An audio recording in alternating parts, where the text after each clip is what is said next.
Hey everyone, welcome back to Open a Remote. So the Lincoln Center, a New York staple and institution known for showcasing different artists from all over the world, and of course, having people visit from all over the world. But like everything else, due to the COVID-19 pandemic and social distancing, the venue has been placed on pause indefinitely. And as a result, the organization has found a way to bring the arts to people virtually and with a new initiative called Lincoln Center at Home. And it's going to offer it's going to offer pop-up classrooms, concerts for kids, and some live stream performances. And here to tell us more, we welcome Senior Program Manager Dan Wallace. Hello, Dan. Hello, thanks for having me. Thanks for being here. So these are interesting times, right? Absolutely. I mean, Lincoln Center is one of those places that when you think of New York, you think of Lincoln Center. And it's one of those venues that it's a must see. Being in New York and being part of New York, it's part of our culture. So to not have this venue to go to, rather to not even be able to go outside, it's just going to be really interesting times, the year 2020, and seeing how we all convert to this remote style of connecting. I think that's right. I think, to your point, Lincoln Center has always been a place. So we had to really put our heads together 6 weeks or so ago to see, what is Lincoln Center if it's not a place? And I think where that led us was this conversation. Exactly, what can we offer primarily to kids and families during this time, which is really the heart of Lincoln Center at Home. So it's a website takeover. lincolncenter.org is now Lincoln Center at Home, which is a calendar of upcoming events and an on-demand section of videos. And we've really got 3 channels of programming with Lincoln Center at Home. As you said, pop-up classrooms. Every afternoon at 2 p.m., we're sending out classrooms from professional dancers, musicians, actors who are making live lessons from their homes and sending them out to your homes via Facebook Live. So people can check those out every afternoon at 2 p.m. at facebook.com/Lincoln Center NYC. That's pop-up classrooms, right? And that was really, how can we engage people? How can we continue to try to have the arts be what it has been for me and so many others, which is a sense of connectedness, even during a time of social distance. So that's really, it's just been so inspiring to see teaching artists and their creativity and their energy and the ways that they've come together to solve problems, like how can we continue to deliver lessons that are meaningful and engaging in the arts from our homes. That's the first part of Lincoln Center at Home, pop-up classrooms. The second part is concerts for kids. So we've got a roster of incredible, globally minded performers who would typically be performing in communities with our school partners and on Lincoln Center stages, who we've asked a similar thing to, which is, can we come up with a concert that they can perform from their homes to the public's homes? So if Lincoln Center can't be a place, how can we offer something to kids and families during this period where we're also separate in a way that brings us together? And then the third option from Lincoln Center at Home is very much an archive opening and additionally some new performances that are being made available at a regular cadence at lincolncenter.org. Those are really the 3 prongs. So it's pop-up classroom, concerts for kids, and then the Lincoln Center at Home performances that are available both live and on demand. So the first thing that pops out for me is these pop-up classes. And because if it's going to be family oriented, is this something that you are arranging together with schools? I mean, because school learning is different now, right? And so let's say we're referring to an after school program. Is this something that Lincoln Center is going to connect with schools and possibly offer in an after school program as an extra curriculum?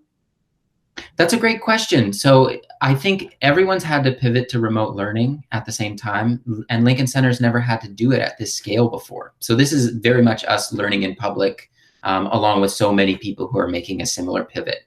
We certainly have a range of school partners and community partners who we remain in contact with, but Pop-Up Classroom is really for a broad local, national, and global audience. So it's not specifically for any one school, though many of our school partners, including many from the Bronx, have teachers and students tuning in the afternoons.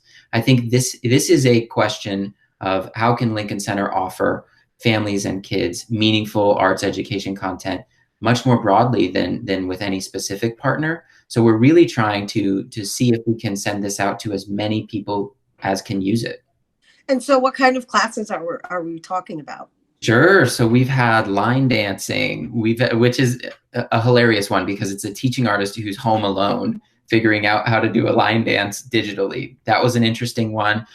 We've had puppet making, scene making. We've had collaborative songwriting where a musician has composed an original piece of music and then is working with the audience live on Facebook to make up lyrics and then perform them. So it's gone across dance, music, theater, and visual art. And the through line is really how can we engage parents and kids together in a way that is meaningful in terms of educational experiences, but also in a way that connects them to the arts, connects them to each other, and connects them to this broader audience of people who are working together through a difficult time. And so the children's concerts, are those after school concerts? Those are available. So those go out live and then on demand. That's really the thing is we're finding that a regular schedule is useful for some, but not all of our audience, right? People have different demands based on their work schedules, based on their school schedules. People are just grappling with a lot of different demands right now. So there is a live component, right? The pop-up classrooms do go live every day at 2, and the concerts for kids come out Wednesdays and Sundays at a regular scheduled time, but then both are also available on demand. So certainly if there's a household where schoolwork and work is taking up the day, these are available in the evening or after school time slot. But so much is so up in the air. We're actually finding that the on-demand audience is much bigger than the live audience. And so lastly, the actual performances that you were referencing, how often are those being implemented? Well, there's a regularly updated calendar at lincolncenter.org. It's often, and these are premiering again. These are performances that haven't been seen for a long time since they went on live at Lincoln Center on PBS, stretching back to the 70s and up to as recently as the last few years. But then there's also some new content from American Songbook, etc. So people should check out lincolncenter.org. That calendar gets updated regularly. There is a lot of content up there. From Lincoln Center and then from all of our friends on campus. So New York City Ballet, Lincoln Center Theater, the Metropolitan Opera, New York Philharmonic. Very exciting performances, including we've got Broadway performer Joe Iconis coming up on May 1st. We've got the New York Phil with Yo-Yo Ma on May 14th.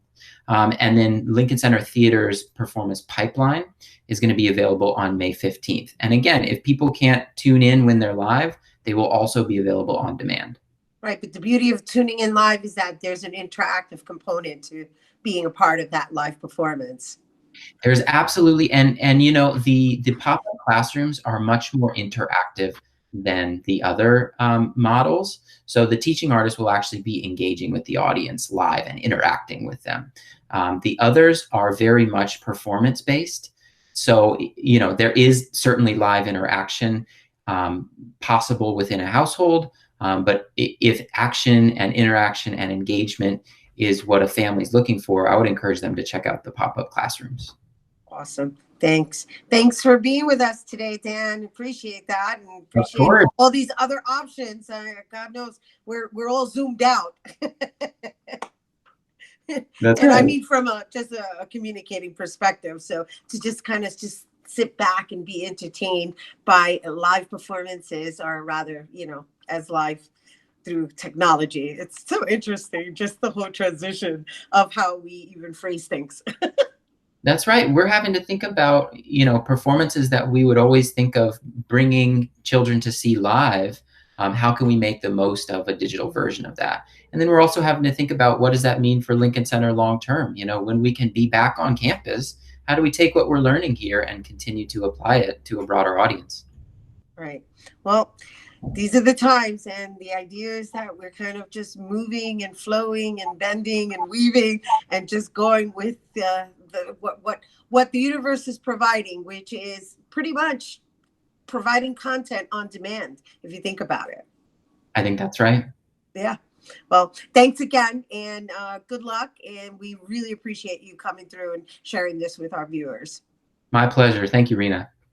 All right, you guys, once again, for more information on the Lincoln Center at Home initiative, you can visit lincolncenter.org. Don't go anywhere. Bobby C's Weekly Sports Roundup is coming up next.